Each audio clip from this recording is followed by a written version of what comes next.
Hello everyone. Welcome back to Simple Spoken English. I hope you're all doing well and excited to learn something new today. If you're someone who wants to speak English fluently, confidently, and naturally, then this lesson is for you. Today, I am going to teach you how to think in English, which is one of the most important steps to becoming a fluent English speaker. We all know how frustrating it can be when we have to stop and translate sentences from our native language into English before speaking. It slows us down, makes us feel less confident, and often leads to mistakes. Wouldn't it be amazing if you could skip that translation process and just think in English from the start? Well, I'm here to tell you that it's possible. By following 4 simple stages, you can train your brain to think directly in English, and trust me, this will make a huge difference in how you speak. Before we start, don't forget to subscribe to Simple Spoken English if you haven't already. This way, you won't miss any of our lessons that will help you on your journey to speaking fluent English. Now, let's get into today's lesson, how to think in English. Stage 1. Think in verbs, the power of action words. The first stage of learning to think in English is to focus on verbs. Verbs are the action words in a sentence. They describe what's happening. Why do we start with verbs? Because action is all around us. And if we can think about what's happening in English, we can start forming sentences in our heads more quickly. Let's take an example. Imagine you are walking through New York City, specifically in Central Park. You see people everywhere, all engaged in different activities. What are they doing? Some people are running, others are talking. You see a dog chasing a ball, and someone is feeding pigeons. These actions are described using verbs: run, talk, chase, feed. By observing the actions around you, you can start thinking about them in English. This process of observing and identifying actions is something you can do anywhere, whether you're standing at a bus stop in London, waiting at a traffic light, or sitting in a cafe in Paris. There are always actions happening around you. For example, on a busy street in Tokyo, you might see people walking quickly, someone riding a bicycle, or a group of friends laughing. You can mentally note these actions in English: walk, ride, laugh. But what if you're at home, where there's not much happening? You can still practice thinking in verbs by imagining scenarios or using pictures. For instance, look at a photo of a family picnic. What actions do you see? Maybe they are eating, playing, or relaxing. Even when you're indoors, you can practice identifying actions by thinking about what you might do in different situations. Imagine you're in your kitchen. You might be cooking, cleaning, or washing dishes. Key practice tip: set aside 5 to 10 minutes each day to practice thinking in verbs.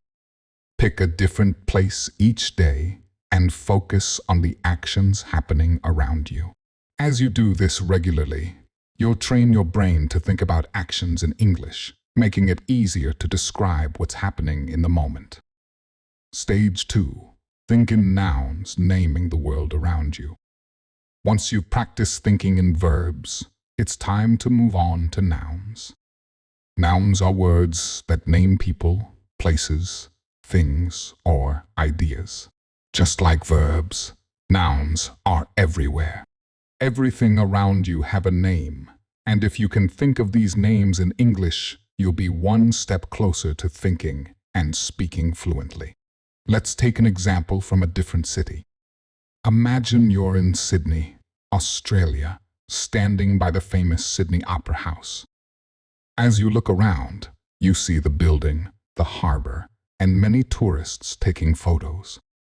You also see a boat in the water and a few seagulls flying above. Each of these things is a noun: building, harbor, tourists, boat, seagulls.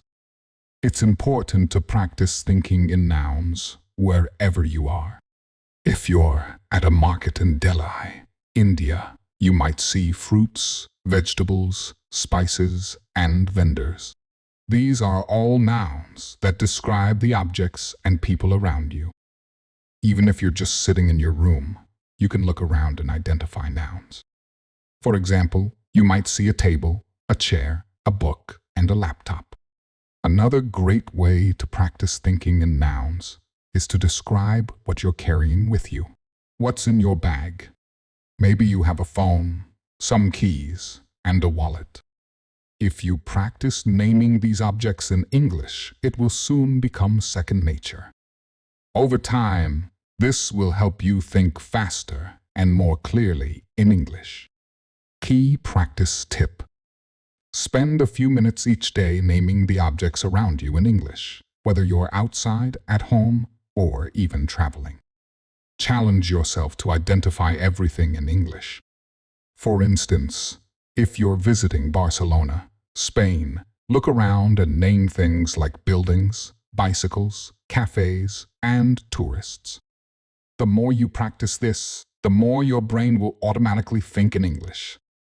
Stage 3. Think in sentence connecting verbs and nouns. Once you're comfortable thinking in verbs and nouns, it's time to move on to the next step, thinking in sentences. This is where you start putting verbs and nouns together to describe what's happening around you in full sentences.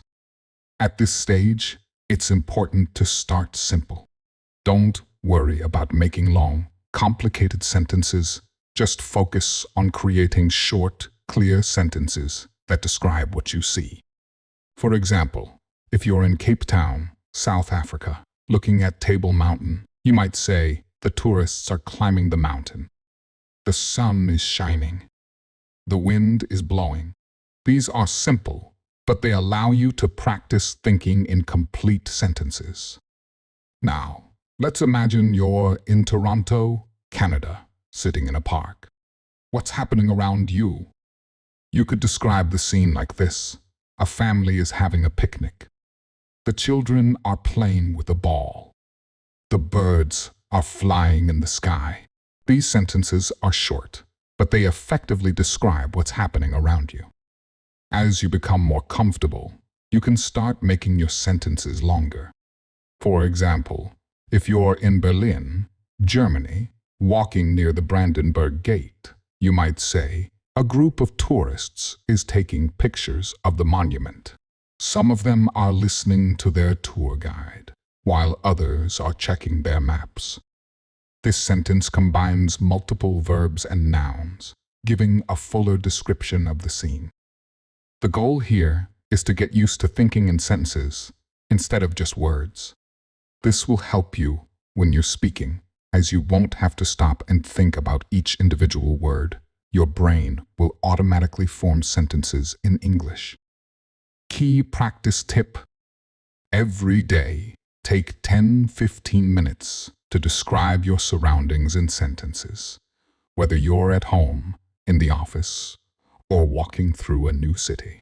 Try to form complete sentences in your head that describe what's happening. If you're in a cafe in Rome, Italy, you might say, the waiter is serving coffee. Two friends are chatting at the next table. A couple is reading a menu. This practice will make thinking in English much more natural. Stage 4. Think in paragraphs, bringing it all together. The final stage is to move from thinking in sentences to thinking in paragraphs. This means describing everything around you in more detail, telling a full story, or creating a more vivid picture of the scene. Imagine you're visiting the Great Wall of China. Here's how you might describe it in a paragraph. I'm standing on the Great Wall, and the view is incredible. The mountains stretch out as far as I can see, and the wall winds its way across the landscape. There are tourists all around me, taking pictures and walking along the wall. I can hear people speaking in different languages, and there's a cool breeze blowing through the air. The steps are steep, and the stone is worn from centuries of use. In this paragraph, you've combined everything: verbs, walking, speaking, nouns, tourists, mountains, wall, and sentences to create a full description of the scene. By practicing this, you'll start thinking in English more naturally, as you won't just be forming short sentences. You'll be able to describe things in full detail. Let's take another example. Imagine you're walking through a bustling market in Istanbul, Turkey. You might describe the scene like this. The market is filled with people, all busy shopping and bargaining with the vendors. I can smell the spices in the air, and the bright colors of the rugs and textiles catch my eye. A man is selling tea from a cart, and groups of tourists are taking photos. The sound of people talking and laughing fills the air, and the atmosphere is lively and energetic. When you practice thinking in paragraphs like this, you are training your brain to describe events and scenes in full detail without stopping to translate from your native language. This stage is essential because it helps you not only think in English, but also express your thoughts in a more coherent and fluent way. By focusing on forming paragraphs, you can talk more naturally and at length, which is key when you're aiming for fluency.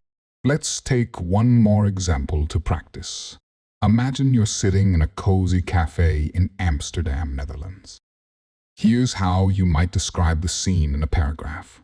I'm sitting at a small table by the window, sipping my coffee.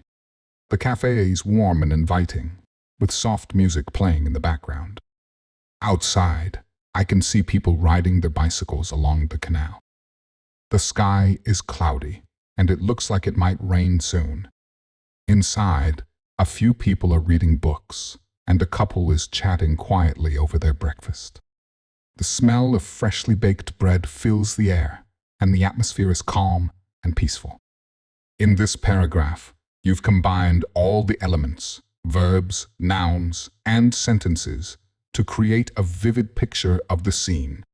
This is the final stage of thinking in English, where you can describe situations in detail, just as you would in your native language. Take a few minutes to describe your day in a paragraph.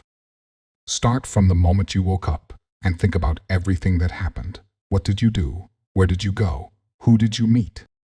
Try to describe it all in English. For example, today was a busy day. I woke up early and went for a walk in the park. The weather was nice, and I saw a lot of people exercising. After that, I had breakfast at a small cafe. I ordered a cappuccino and a croissant. Later, I went to work and had a meeting with my team. We discussed our new project, and everyone had great ideas. In the evening, I met a friend for dinner at a restaurant. We had a great time catching up and talking about our week. This type of daily practice will not only help you think in English, but also improve your ability to recall and describe events in detail. Putting it all together, achieving fluency through practice. By now, you should have a clear understanding of the 4 stages of thinking in English. Think in verbs. Focus on action words and describe what is happening around you. Think in nouns. Name the people, places, and things you see in your surroundings. Think in sentences. Combine verbs and nouns to form short, simple sentences. And think in paragraphs. Bring everything together to create detailed descriptions of scenes and events. Each of these stages builds on the previous one, helping you develop the ability to think directly in English without the need for translation. It's important to practice each stage regularly, as this will train your brain to process information in English more naturally.